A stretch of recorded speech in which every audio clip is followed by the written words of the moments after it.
Pay attention to what you're about to see.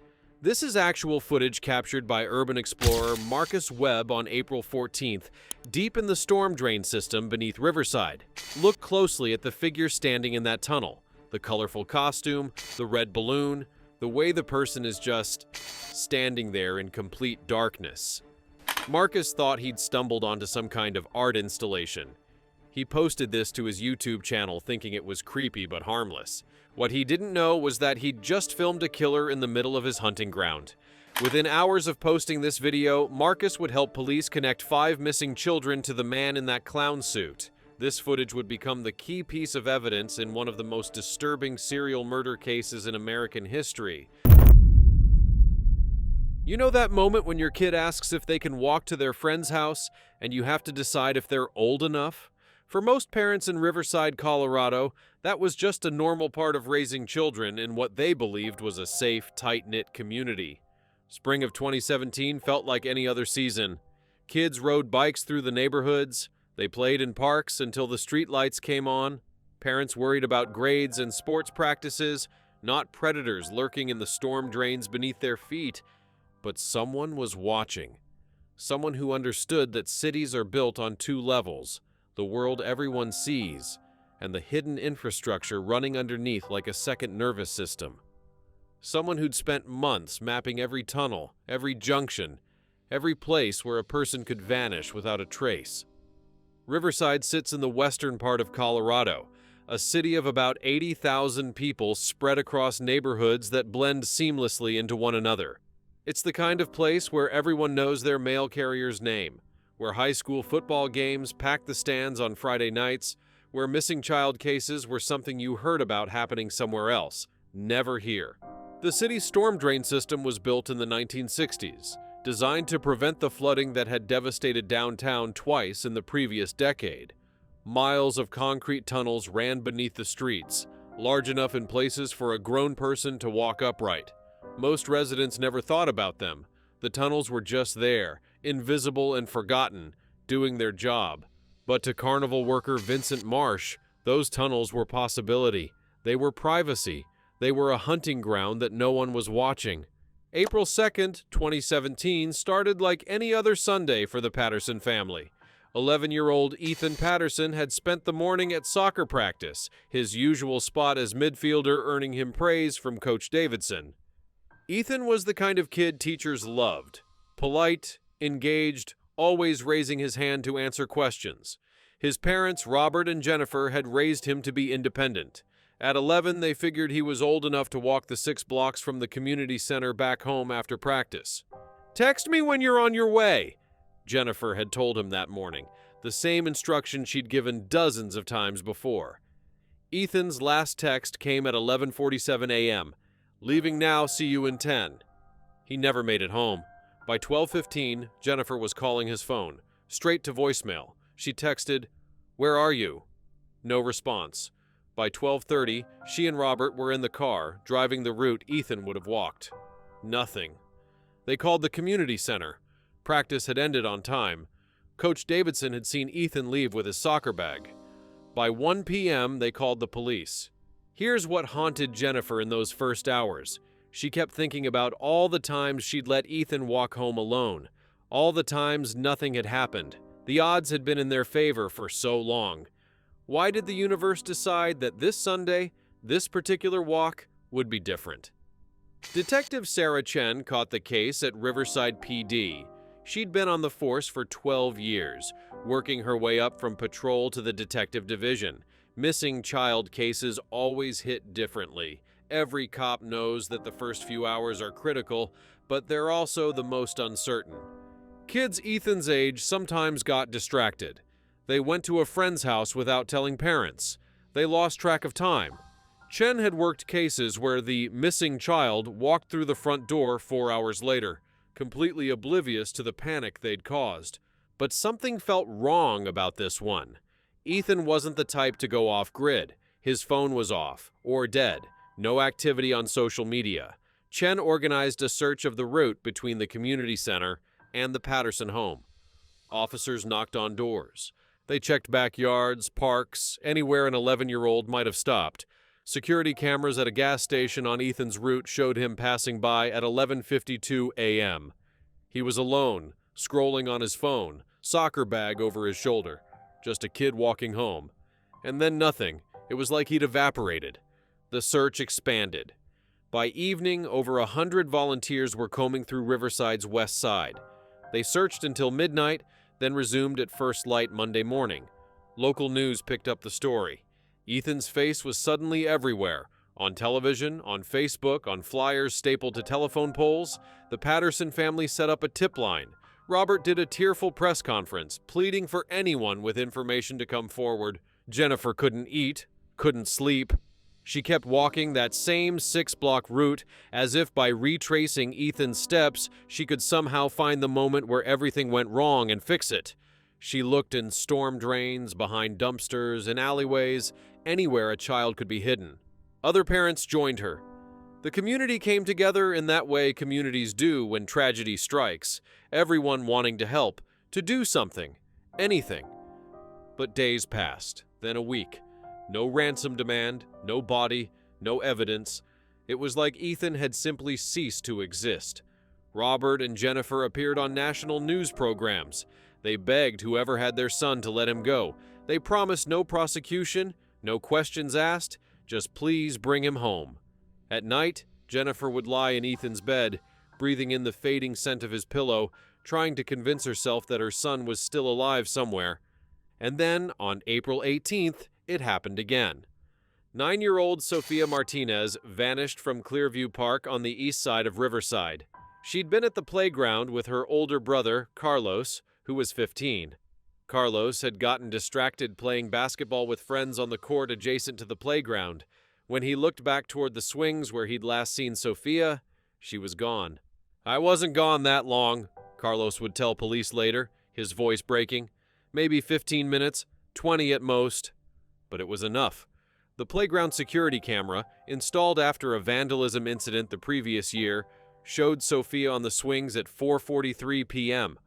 By 4:58 p.m., she was gone. The footage showed her walking toward the restroom facility near the park entrance. She never came out, at least not on camera. Carlos blamed himself. His parents, Maria and Diego Martinez, told him it wasn't his fault, that he was just a kid himself, that the only person responsible was whoever took Sophia. But Carlos couldn't forgive himself. He'd been playing basketball while his sister disappeared. How do you live with that? Detective Chen knew immediately this wasn't a coincidence. 2 children vanishing in 16 days in a city the size of Riverside? The statistical likelihood of that being unrelated was essentially zero. She requested additional resources from the department, the FBI was notified. A task force formed, and parents in Riverside stopped letting their children walk anywhere alone.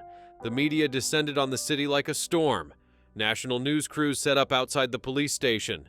Every parent's worst nightmare was playing out in real time, and the whole country was watching. "Are your children safe?" ran the Chiron on CNN. Nancy Grace devoted an entire episode to the case, speculating wildly about everything from organized trafficking rings to a serial killer. For once, Nancy Grace wasn't being hyperbolic. The FBI brought in their child abduction rapid deployment team. They set up a command center at Riverside PD, bringing sophisticated analytical tools and databases. They looked at sex offender registries, recent parolees, anyone with a history of crimes against children. They analyzed the locations where both children vanished, looking for patterns. What they found was interesting. Both disappearance sites were within 2 blocks of storm drain access points. Ethan vanished near a maintenance entrance on Oak Street. Sophia disappeared 50 yards from a large drainage grate in the park. Could be coincidence, or could be something else. May 3rd brought the 3rd disappearance. 10-year-old Marcus Reeves was last seen leaving Riverside Elementary School at 3:20 p.m. His mother, Angela, worked until 5 p.m., so Marcus was supposed to walk to his grandmother's house, about 8 blocks from the school. His grandmother lived on Maple Street, a route Marcus had walked hundreds of times. He had a house key. The routine was simple. Let himself in, have a snack, start his homework, wait for Grandma Ruth to get home from her part-time job at the library, Except Marcus never arrived. His grandmother came home at 4:15 p.m. to an empty house. She called Angela, figuring there had been a miscommunication. There hadn't. By 4:30, they were both at the school. By 5, they were at the police station. Angela Reeves was a single mother, working 2 jobs to support Marcus and his younger sister. She'd always prided herself on her organization, her planning, her ability to keep everything together despite the challenges. The walk to Grandma's house was safe. She'd verified it 100 times, and Marcus was responsible, mature for his age. But he was gone, and Angela felt like her whole carefully constructed life was collapsing around her. The city was in full panic mode now. 3 children in 1 month. Parents who had to work were arranging elaborate carpools and supervision chains. Schools implemented new dismissal policies requiring adult pickup for anyone under 13. The fear was palpable, like something toxic in the air everyone was breathing. Businesses suffered. People stopped going out after dark. The playgrounds that had been filled with children all spring now sat empty, swings moving in the wind with no one to push them. Riverside had become a ghost town of paranoia. Detective Chen was working 20-hour days, surviving on coffee and the desperate hope that they'd catch a break. The FBI Behavioral Analysis Unit sent agents to build a profile. The perpetrator was likely male, probably between 25 and 45 years old, someone with knowledge of the area, possibly someone who worked a job that gave them mobility and an excuse to be in different neighborhoods. They were looking for someone organized, patient, and deeply disturbed. Someone who had been planning this for a while. The profile suggested the perpetrator likely had some connection to entertainment or children's activities, perhaps a teacher, coach, or someone who worked in child-focused industries. The lack of sexual assault indicators was unusual for child abduction cases. This person seemed motivated by something else. Control, perhaps, or some twisted ideology about protecting or possessing children. But profiles don't solve cases. Evidence does, and they had virtually none. The security footage from the park showed nothing helpful. One moment Sophia was there, the next she wasn't. The camera angle didn't cover the area behind the restroom building. There was a blind spot, and somehow the perpetrator had known exactly where it was. That detail stuck with Chen. It suggested planning, reconnaissance. This wasn't opportunistic. Someone had studied these locations, figured out where the cameras pointed and where they didn't. She had city technicians pull footage from every security camera in Riverside for the days surrounding each disappearance. They were looking for vehicles that appeared near multiple sites, people who showed up in footage repeatedly, anything that connected the locations. It was tedious work. Hundreds of hours of footage, thousands of vehicles. Chen's eyes burned from staring at screens, but she kept looking. Somewhere in all that footage was the answer. May 29th shattered whatever remained of Riverside's sense of security. 12-year-old Emma Lawson disappeared from the parking lot of Riverside Public Library. Her mother, Nicole, had dropped her off at 2 p.m. for a study session with classmates preparing for final exams. The library was supposed to be the safest place in the city. Security cameras, staff members, usually crowded with students and families. Emma's study group ended at 4:30 p.m. Her mother was running 10 minutes late due to traffic. Emma texted her at 4:33, "I'm waiting outside." By the time Nicole pulled into the library parking lot at 4:42, Emma was gone. Her backpack was sitting on the bench where she'd been waiting. Her phone was inside the backpack, fully charged. Nicole screamed her daughter's name in that parking lot until her voice was hoarse. Other parents came running. Someone called 911, and Detective Chen got the call she'd been dreading. Another one. The library had excellent security cameras. They showed Emma sitting on the bench, scrolling through her phone. At 4:37 p.m., she stood up, looking toward something off camera. She walked toward the side of the building where the camera coverage ended. She didn't look scared or coerced. She looked curious, like she'd seen something interesting, and she was never seen again. Chen reviewed the footage obsessively. What had Emma seen? What made a smart, cautious 12-year-old walk away from a safe public place? The angle was wrong. Chen couldn't see what Emma had been looking at, but something had caught her attention. Something had drawn her away. The task force reviewed hundreds of hours of footage from cameras around the city. They were looking for patterns, vehicles, anything that appeared near multiple disappearance sites. But Riverside was a city of 80,000 people. Thousands of cars moved through those areas every day. Without a specific suspect or vehicle description, they were looking for a needle in a stadium full of haystacks. One agent noticed something: carnival trucks. Starlight Carnival Company had been in town for each disappearance window. Their setup dates aligned eerily with the timeline of vanishings. But carnivals employed dozens of people, and tracking down every worker would take time they didn't have. Then came June 14th, and the case took its darkest turn yet. 8-year-old Lily Chen, no relation to Detective Chen, vanished from her own front yard. Her father, David, had been inside for less than 5 minutes, grabbing lemonade from the kitchen. Lily had been drawing with sidewalk chalk on the driveway. When David came back outside, the chalk was scattered and Lily was gone. David ran through the neighborhood screaming his daughter's name. Neighbors poured out of their houses. They searched yards, garages, anywhere an 8-year-old might have gone or been taken. Nothing. Lily had literally vanished from her own driveway in broad daylight while her father was inside their house. The guilt David felt was crushing. 5 minutes. He'd been gone for 5 minutes. How do you tell yourself you're not responsible? How do you forgive yourself for something like that? 5 children in 2 months and 12 days, a city living in absolute terror, and still no suspect, no leads, no evidence beyond a few seconds of security footage that showed nothing conclusive. The pressure on Detective Chen and the task force was immense. The mayor held daily press conferences demanding answers. The governor called. National media criticized the investigation, suggesting incompetence. Chen worked until she literally collapsed at her desk one night and had to be taken to the hospital for exhaustion. But she kept going, because 5 families were living in agony, and somewhere in this city, 5 children needed someone to find them. The FBI profile was updated. They were almost certainly looking for a serial offender, someone with a specific victim preference, children between 8 and 12 years old, someone mobile enough to strike in different parts of the city, someone patient enough to wait for the right moment, and someone who knew how to disappear without leaving a trace. What they didn't know, what nobody knew yet, was that all 5 children were still alive, trapped in darkness beneath the city streets, held in conditions so horrific that when the truth finally came out, experienced homicide detectives would need trauma counseling.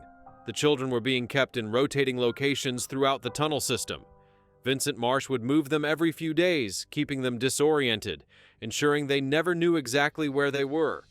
He'd blindfold them before moving them, carrying the smaller ones, leading the older ones by hand through the darkness. The children could hear water, could feel the dampness of the tunnels, but they had no sense of direction, no way to escape, even if they managed to break free from their restraints.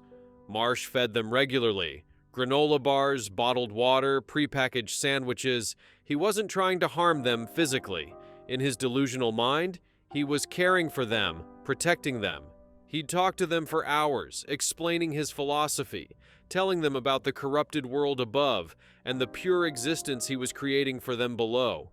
And he made them perform, forced them to sing songs, recite poetry, pretend to be happy. He'd set up his battery-powered lanterns like stage lights and make them do little shows while he watched, applauding, telling them they were perfect, that they were his special performers. The psychological torture was profound. The children didn't know if their families were looking for them. They didn't know if anyone would find them. Some days they could hear rumbling above, vehicles on the streets overhead, and they would scream until their voices gave out, but the sound never penetrated the layers of concrete and earth. But we're getting ahead of ourselves, because the break in the case came from the most unlikely source imaginable. Marcus Webb was 26 years old, worked part-time at a coffee shop, and spent his free time exploring places most people tried to avoid.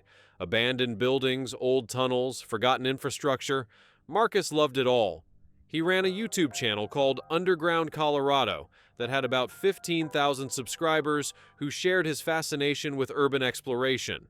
Storm drains were one of his specialties. There was something almost meditative about walking through those concrete tunnels. He'd explained to people who thought he was crazy. The constant sound of water, the echo of footsteps, the way your flashlight beam cut through absolute darkness. Plus, storm drains had incredible acoustics. He'd sometimes bring his guitar and record sessions in tunnels, the reverb creating sounds that no studio could replicate. Marcus had started urban exploring in college, initially as a photography hobby. He loved capturing images of forgotten spaces, the beauty and decay, the way nature reclaimed abandoned human structures. Over time, it evolved into a passion. He invested in proper gear, learned about structural safety, connected with other explorers online. His YouTube channel documented his adventures, building a community of people who appreciated the artistry and adventure of exploring hidden places. On April 14th, Marcus decided to explore the drainage system beneath Riverside's industrial district. This wasn't his first trip into these particular tunnels. He'd been down there 3 or 4 times before, usually accessing through a maintenance entrance near an old warehouse on Factory Road. The area was mostly abandoned businesses, making it perfect for urban exploration without worrying about being hassled by security or police. He brought his usual gear: waterproof boots, a powerful LED headlamp, 2 backup flashlights, his GoPro mounted on a chest harness, extra batteries, his phone in a waterproof case, and a climbing rope for emergencies. Marcus took safety seriously. He never explored alone without telling someone where he was going, and he always carried multiple light sources. Getting stranded in pitch-black tunnels miles from an exit was not how he wanted to end up in the news. That morning, before leaving, Marcus had posted on his Instagram, "Heading into the Riverside storm system. Should be back by 5. If you don't hear from me by 6, call search and rescue." It was his standard protocol, a safety net that had never been necessary, but made him feel more secure about his solo adventures. He entered the tunnel system around 2:30 p.m. through a rusted gate he'd long ago figured out how to open. The main tunnel was about 6 feet in diameter, large enough to walk upright. Water flowed in a channel in the center, maybe 6 inches deep. The walls were concrete, covered in decades of mineral deposits and graffiti from other explorers who'd been through over the years. Marcus had a route planned. He wanted to check out a junction point about half a mile and where 3 different tunnels converged. He'd heard from another urban explorer that the acoustics there were incredible, and he wanted to record some guitar footage for his channel. He walked for about 20 minutes, filming everything. The tunnel system was like a maze. Multiple branches, some leading to dead ends, others connecting to larger chambers. Without a map and experience, it would be easy to get lost down here. Marcus had learned the system over several years. He knew which tunnels led where, which areas were safe, and which sections sometimes filled with water when it rained. His GoPro captured everything: the way his headlamp created moving shadows on the curved walls, the sound of water echoing through the tunnels, the occasional splash as he stepped through deeper sections. He provided commentary for his viewers, explaining the architecture, pointing out interesting graffiti, discussing the history of Riverside's flood control system. At approximately 2:52 p.m., Marcus rounded a corner and stopped dead. His headlamp illuminated something that shouldn't have been there: a person, standing completely still in the middle of the tunnel, wearing a clown costume.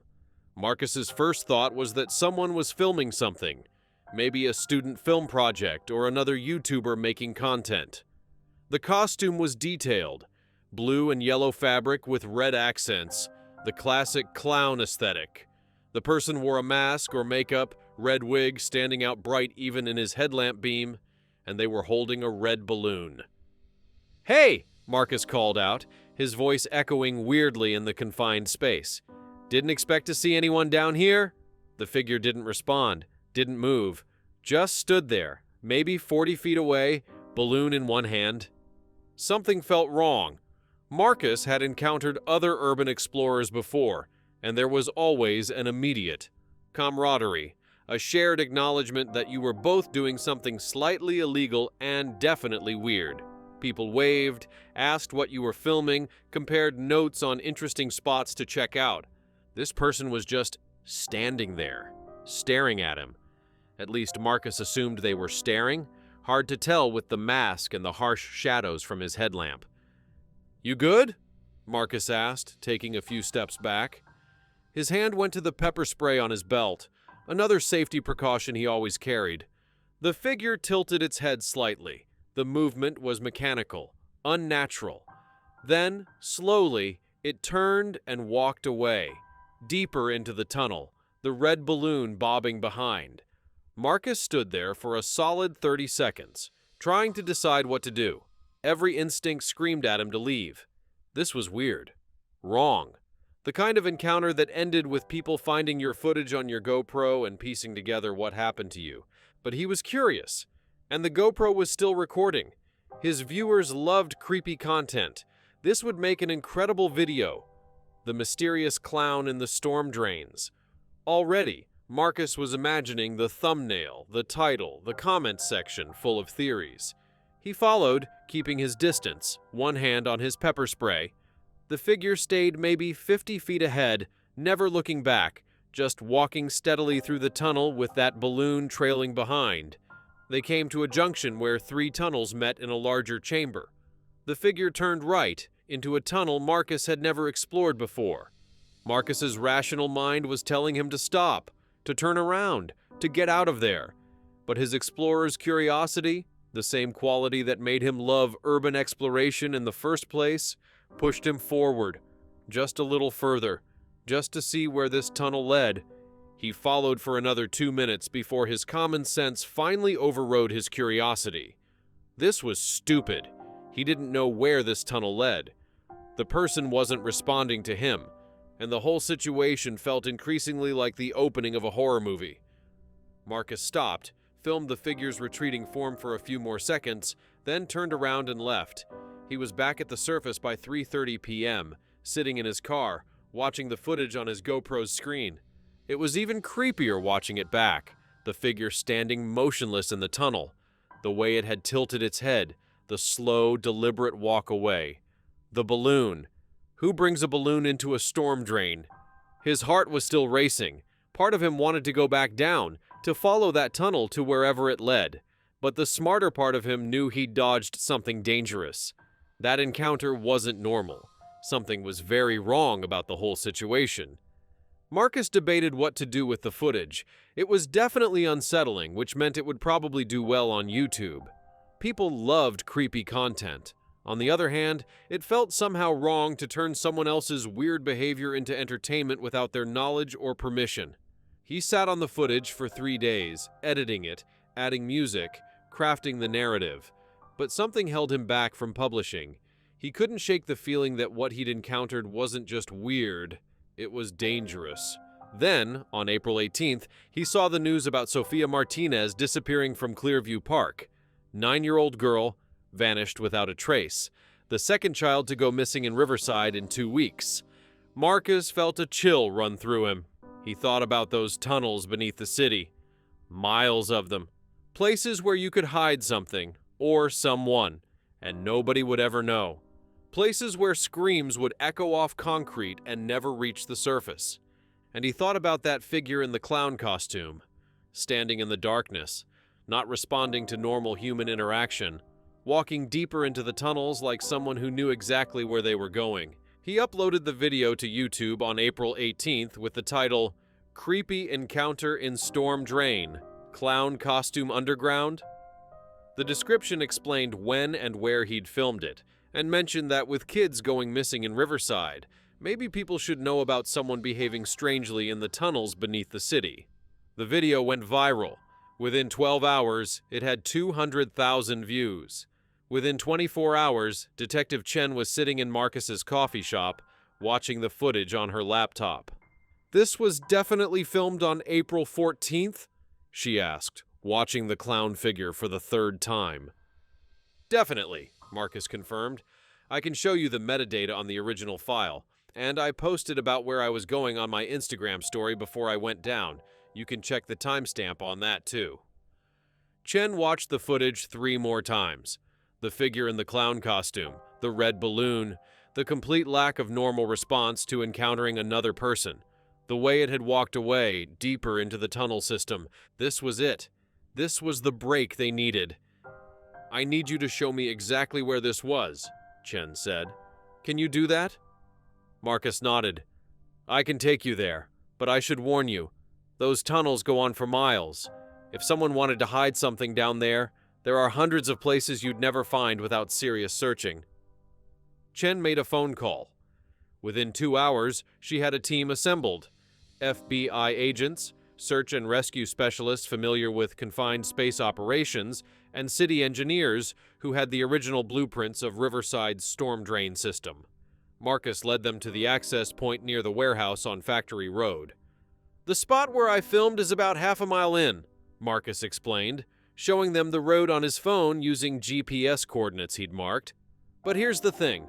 From that junction where the person turned, I don't know where that tunnel goes. I've never explored it." The city engineer, a man named Thomas Porter, who'd worked for Riverside Utilities for 30 years, pulled up the blueprints on his tablet. "That tunnel runs northeast, connects to the main drainage artery under Riverside Avenue. But there's a section here," he zoomed in on the map, "that was closed off in 1994 after the North Side expansion, sealed with concrete barriers, supposed to be inaccessible." "Supposed to be?" Chen asked. Porter shrugged. "These systems are 60 years old, concrete cracks, barriers deteriorate. If someone wanted to get through, they probably could. We don't exactly do regular inspections of sealed sections." Chen studied the map. The sealed section branched into multiple tunnels, creating a network within a network. If someone had breached those barriers, they'd have access to miles of tunnels that nobody was monitoring, nobody was maintaining. Perfect for someone who wanted privacy. Chen organized the team. They'd enter the tunnels at multiple access points, converging on the area Marcus had identified. This wasn't a casual search. They brought thermal imaging cameras, fiber optic cameras to check behind barriers, and portable lighting that could illuminate entire tunnel sections. They wore protective gear, carried radios, and had rescue equipment in case someone got injured in the confined spaces. This was happening. After weeks of dead ends and frustration, they finally had a lead.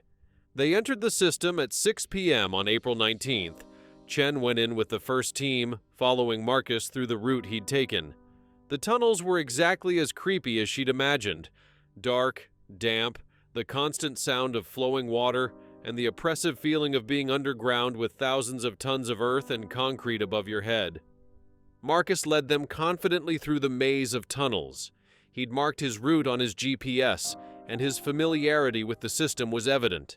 He knew which branches to take, which junctions led where. Chen was grateful for his expertise. Without him, they could have searched for days and never found the right location. They reached the junction at 6:24 p.m. Chen stood exactly where Marcus had stood, looking down the tunnel where the figure had walked. Her flashlight beam disappeared into darkness. "Let's go," she said. They walked for 8 minutes before reaching the concrete barrier Porter had mentioned. It was a wall of cement blocks, floor to ceiling, supposedly sealing off the old section. Except there was a hole. Not large, maybe 2 feet wide and 3 feet tall, but enough for a person to crawl through.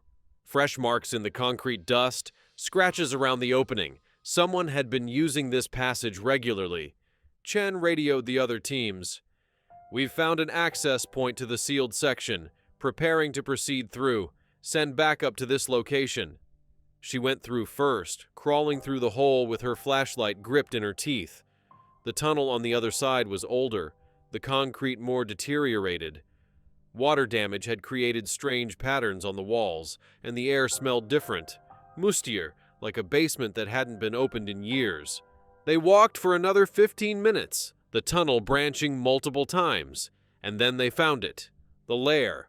A larger chamber, maybe 12 feet wide and 8 feet tall. Someone had brought things down here, battery-powered lanterns, a camping stove, a folding chair, a sleeping bag, plastic storage containers, and scattered around the room, children's belongings, a soccer bag with Ethan P. written on the side in permanent marker, a pink backpack with Sofia Martinez's name on the tag, a stuffed animal, a textbook, but no children. The chamber was empty. Chen felt her heart sink and race at the same time. This confirmed their worst fears. All the disappearances were connected, and they were dealing with someone organized and methodical. But it also meant the kids might still be alive. If this was a holding area, a base of operations, then somewhere in this tunnel system there were 5 children who desperately needed to be found. The forensics team photographed everything, documenting the scene. They found food supplies, water bottles, first aid materials, evidence that someone had been living down here, or at least spending significant time. The sleeping bag was recently used. The camping stove still had residue from a recent meal. This was active. Whoever was doing this was still using this space. The team spread out, searching every tunnel branch. They found more evidence. Plastic zip ties attached to pipes, scratches on walls that looked like they'd been made by small fingernails, a trail of red balloons leading deeper into the tunnel system. The balloons were the key. They followed them like a breadcrumb trail, each one tied to a pipe or tucked into a crevice. After 26 balloons, they found a vertical shaft with a steel ladder leading down. Chen went down first. The shaft dropped about 15 feet into a lower level of the tunnel system, a section that wasn't even on the city's maps. Old, probably dating back to the original 1960s construction, later abandoned when the system was expanded. And at the bottom, in a small chamber, they found 3 of the children: Ethan Patterson, Sophia Martinez, and Marcus Reeves. Alive, tied up with zip ties, blindfolded, terrified beyond description. The rescue team got them out within minutes, cutting the restraints, wrapping them in emergency blankets, reassuring them that they were safe, that it was over. Ethan was sobbing. Sophia was shaking so hard her teeth chattered. Marcus kept asking for his mom over and over like a prayer. But it wasn't over. 2 children were still missing: Emma Lawson and Lily Chen. The rescued children were too traumatized to speak coherently at first, but as paramedics treated them at the surface, Ethan managed to tell Detective Chen something crucial. "He moves us. Different rooms. He said he was protecting us from the world above. He made us do performances." "Where are the others?" Chen asked as gently as she could. "Where are Emma and Lily?" "He took them," Sophia whispered, her voice barely audible. "Yesterday. Said they were going to a special show." Chen's blood ran cold. The suspect knew they were searching. He'd seen the news, the manhunt, and he'd moved his final 2 victims to a different location. The search intensified. More teams entered the tunnels. They brought dogs, though the water and complex air currents made tracking difficult. They brought structural engineers to identify every possible chamber and sealed-off section. The search continued through the night, dozens of officers and specialists combing through miles of tunnels. And they brought the media, because now they had a description.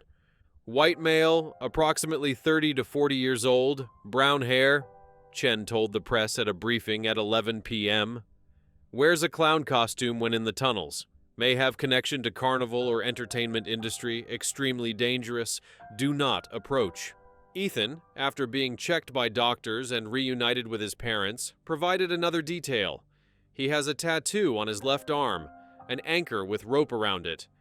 That detail, the anchor tattoo, would be what broke the case wide open. Detective Chen ran the tattoo description through every database she had access to. By 3 a.m. on April 20th, she had a name: Vincent Marsh, 34 years old, worked for Starlight Carnival Company, a traveling carnival operation that moved through Colorado and surrounding states. Marsh's record was concerning, but not definitive. Arrested twice for disorderly conduct, once for trespassing, all charges eventually dropped or reduced to fines. No violent offenses, no sex crimes, nothing that would have flagged him as someone to watch. But that anchor tattoo was distinctive, and Ethan had been certain about it. Chen pulled up Marsh's booking photo from the trespassing arrest. There it was, an anchor with rope wrapped around it, clearly visible on his left forearm. Chen pulled Marsh's employment records. Starlight Carnival had been in Riverside from March 28th through April 2nd, set up at the fairgrounds on the west side of the city, right before Ethan Patterson disappeared. They'd been back April 14th through 18th for a spring festival, right when Marcus Webb captured that footage in the tunnels. The carnival company's schedule put them in Riverside every 2 to 3 weeks, timing that eerily matched the disappearance pattern. Chen felt the pieces clicking into place. A carnival worker had mobility, had an excuse to be in different parts of the city setting up and breaking down equipment, had access to costumes, and had a transient lifestyle that made him hard to track. Chen got a warrant for Marsh's financial records. He'd been making purchases at hardware stores in Riverside, rope, zip ties, batteries, camping supplies, all explainable for someone who worked carnivals and lived out of a trailer, but combined with everything else, it painted a picture. Most damningly, Marsh had a storage unit in Riverside. He'd rented it 14 months ago, even though the carnival only passed through town periodically. Why would someone who traveled constantly need a storage unit in one specific city? Chen got a warrant for the storage unit. They hit it at 6 a.m. on April 20th. Inside, they found exactly what they'd expected. Another clown costume, maps of Riverside's tunnel system with sections marked and annotated, photographs of the entry points, and a notebook filled with observations about the city's security camera blind spots. And they found something else. Drawings. Dozens of them, sketches of children, along with disturbing notes about perfection and preservation and protecting them from corruption. Pages and pages of rambling philosophy about the innocence of children and how the modern world destroyed them with technology, materialism, and moral decay. Vincent Marsh wasn't just taking children. In his twisted mind, he believed he was saving them. Chen photographed everything, building the case. They had physical evidence, eyewitness testimony, and now they had a suspect with means, motive, and opportunity. All they needed was to find him before he hurt Emma and Lily. The manhunt focused on finding Marsh before he hurt Emma and Lily. Starlight Carnival's current location was in Boulder, about 45 minutes from Riverside. Police descended on the carnival at 7:30 a.m. Marsh wasn't there. According to his supervisor, he'd called in sick 2 days ago and hadn't been seen since. His trailer was searched, empty except for more disturbing evidence. Printouts of news articles about the missing children, more sketches, and a map showing the Riverside tunnel system with multiple locations marked. One of those locations was circled in red ink with a note, "The Theater." City engineers studied the map. The theater was Marsh's name for a large chamber in the oldest part of the tunnel system, a junction room built in the 1960s where 6 different tunnels converged. It was spacious enough to hold a dozen people, and according to the original blueprints, it had unusually high ceilings for better air circulation. It was also in the most difficult-to-access section of the entire network, requiring passage through 2 sealed barriers and navigation of partially collapsed tunnels. Chen assembled a tactical team. They entered the tunnels at 10 a.m. on April 20th from 3 different access points, converging on the target location. The approach took over an hour, moving carefully through deteriorated passages. Water had damaged some sections, creating unstable areas where concrete had crumbled. The team moved slowly, testing each step, ensuring they didn't trigger a collapse. They could hear something ahead. Voices? Music? The acoustics made it impossible to tell. The sound seemed to come from everywhere and nowhere at once, echoing through the tunnel network in ways that disoriented the search team. As they got closer, the sound became clearer. Someone was singing. A man's voice, echoing through the tunnels. The song was familiar, a children's lullaby, but sung in a way that made it sound sinister in the darkness. They found the chamber at 11:47 a.m. The theater was just as described, a large space where multiple tunnels met, and there, in the middle of the room, lit by battery-powered lanterns arranged like stage lights, was Vincent Marsh. He was in his clown costume, red wig, face painted. Emma Lawson and Lily Chen were tied to pipes on the far side of the chamber, blindfolded. Marsh was performing for them, juggling, singing, putting on what he clearly believed was a show. "Vincent Marsh!" Chen shouted. "Police! Step away from the children!" Marsh turned slowly, his painted face looking grotesque in the lantern light. For a long moment, he didn't say anything. Then he smiled, a horrible expression made worse by the clown makeup.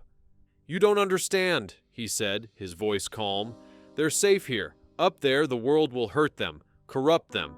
Down here, they're protected, pure.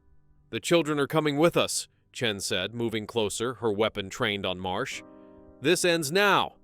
What happened next unfolded in seconds. Marsh reached into his costume. Chen shouted, "Gun!" The tactical team reacted, but Marsh pulled out a red balloon. Just a balloon. He inflated it slowly, tied it off, and let it float toward the ceiling of the chamber. "I gave them magic," he said softly. "The world above only gives them pain. I kept them innocent. I kept them pure. They performed for me, and I protected them. That's love. That's what real love looks like." The delusion in his voice was chilling. He genuinely believed every word he was saying. He was arrested without violence, though he seemed almost disappointed by the anticlimactic nature of his capture. Emma and Lily were freed, checked by paramedics who'd made the difficult journey into the tunnels, and then carefully carried out to the surface. The rescue operation took another hour. When Emma Lawson finally emerged from the tunnel entrance and saw her mother, the sound of their reunion, the crying, the clinging, the repeated "I love yous," made every cop present have to turn away and wipe their eyes. All 5 children were alive. Traumatized, certainly. They'd suffered unimaginable psychological torture, but they were alive. Vincent Marsh was processed at Riverside Police Department at 3:15 p.m. on April 20th. He was calm, almost cheerful.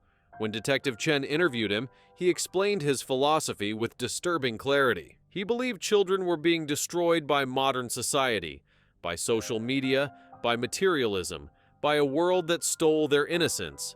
He was protecting them by bringing them underground, where they could live in a purer state. "The performances were their favorite part," he said, smiling. "I could see them smiling even behind the blindfolds. They loved entertaining me. They felt valued, important. Up there," he gestured toward the ceiling, "they're just another face in the crowd. Down there, they were stars." Chen had to step out of the interview room. 30 years of police work, and this was among the most disturbing things she'd ever heard. Marsh genuinely believed he was the hero of this story, that he'd been doing these children a favor by terrorizing them in the darkness. Forensic examination of the tunnel system revealed the full scope of Marsh's operation. He'd been preparing for over a year, reinforcing passages, stocking supplies, creating multiple chambers for different purposes. He had enough food and water stored to keep the children alive for months. He'd even set up a crude filtration system for air quality. The investigation revealed how he'd selected his victims. He watched children at carnivals, identified ones who seemed unhappy or troubled, and convinced himself they needed to be saved. He'd followed them, learned their routines, identified the moments when they were vulnerable. The planning was meticulous. And here's where Marcus Webb's footage became crucial evidence at trial. Remember that video from April 14th? The one that went viral? During Marsh's interrogation, when shown that footage, he broke his calm demeanor for the first time. "That was my mistake," he said, his voice tight with frustration. "I'd gone down to check on them. I heard someone coming, so I stayed still, hoping they'd pass. But he kept filming me, kept following. I should have dealt with him then." Those words, "dealt with him," made it clear what Marsh meant. If Marcus had followed for just a few more minutes, if he'd been less cautious, he would have become victim number 6. The footage also provided critical timeline evidence. It placed Marsh in the tunnels on a specific date, at a specific time, wearing the costume that multiple victims had described. Combined with testimony from the rescued children, it established a pattern. Every time Marsh visited, he brought food, changed the children's locations, and forced them to participate in his performances. The children's testimony was heartbreaking. They described being kept in darkness, hearing Marsh's voice telling them stories about how the world above had forgotten them, how their families had moved on. He'd told them that he was their only friend, their only protector. The psychological manipulation was as damaging as the physical captivity. The investigation revealed Marsh's background. Raised by a single mother who worked for a carnival, he'd grown up in that transient lifestyle. No permanent home, no stable schooling, no real friends outside the carnival community. His mother died when he was 17, and he'd stayed with the carnival, the only life he'd ever known. Somewhere in his childhood, something had broken in his psyche. The carnival became his model for how the world should work. Magic, wonder, performance, innocence preserved in amber. He saw childhood as a perfect state that needed to be protected at all costs, even if that meant imprisoning children in darkness. Psychologists who evaluated him found a complex delusional system. Marsh didn't see himself as hurting children. In his mind, he was the only person protecting them from a cruel world.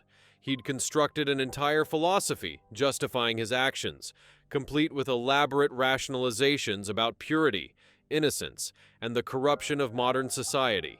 It didn't matter. What mattered was that 5 children had been found alive, a killer had been stopped, and a city could finally breathe again. The trial of Vincent Marsh began on November 8, 2017, and lasted 3 weeks. The prosecution presented overwhelming evidence: the testimony of all 5 children, the physical evidence from the tunnels, Marsh's own statements, and Marcus Webb's footage showing Marsh in the storm drains during the period of the abductions. The defense attempted to argue diminished capacity due to mental illness. Psychiatric evaluations confirmed Marsh suffered from a delusional disorder, but the prosecution successfully argued that Marsh's careful planning, the year of preparation, the mapping of camera blind spots, the creation of his underground chambers, demonstrated he knew what he was doing was wrong and had actively worked to avoid detection. The jury deliberated for 6 hours. On November 29, 2017, they returned a verdict, guilty on all counts. Vincent Marsh was convicted of 5 counts of kidnapping of a minor, 5 counts of false imprisonment, 5 counts of child endangerment, and 1 count of criminal conspiracy. The judge sentenced him to 5 consecutive life sentences without the possibility of parole. He's currently incarcerated at the Colorado State Penitentiary. He'll die in prison. The 5 children, Ethan Patterson, Sophia Martinez, Marcus Reeves, Emma Lawson, and Lily Chen, all survived their physical ordeal, but the psychological impact continues. All 5 have been in ongoing therapy. Their families describe the children they got back as different from the children who were taken, quieter, more cautious, prone to nightmares. But they're healing. Slowly, with support, they're reclaiming their lives. Ethan returned to soccer, though he insists on being driven to and from practice. Sophia started drawing again, creating art that helps her process her trauma. Marcus excels in school, throwing himself into academics. Emma writes poetry. Lily, the youngest, has the longest road ahead but shows remarkable resilience. The city of Riverside sealed all access points to the storm drain system. New grates were installed with locks and monitoring systems. The section where Marsh held the children was filled with concrete, entombing that horror forever. Marcus Webb continues making urban exploration videos, though he admits the experience changed how he approaches abandoned spaces. "I used to think empty places were peaceful," he said in an interview. "Now I know they can hide terrible things." His YouTube channel gained over 1 million subscribers after the case. He uses his platform now to promote child safety and support organizations that work with survivors of abduction. The Patterson, Martinez, Reeves, Lawson, and Chen families established the Children of Light Foundation, dedicated to improving child safety measures and supporting survivors of kidnapping and trauma. They've successfully lobbied for increased security in public spaces, better monitoring of transient workers, and improved search and rescue protocols for underground emergencies. Detective Sarah Chen retired from Riverside PD in 2022. She spent her final years on the force training other officers in missing person cases, ensuring that the lessons learned from this investigation would help save other children. This case reminds us that evil can hide in places we never think to look, in plain sight, in the darkness beneath our feet, in the minds of people who believe their twisted logic justifies the unforgivable. But it also reminds us of resilience. 5 children survived impossible circumstances. A community came together, investigators worked tirelessly, and a young urban explorer's curiosity and conscience helped bring a killer to justice. Ethan, Sophia, Marcus, Emma, and Lily are no longer defined by what happened to them. They're defined by their strength, their survival, and the lives they're building now, in the light, where they belong.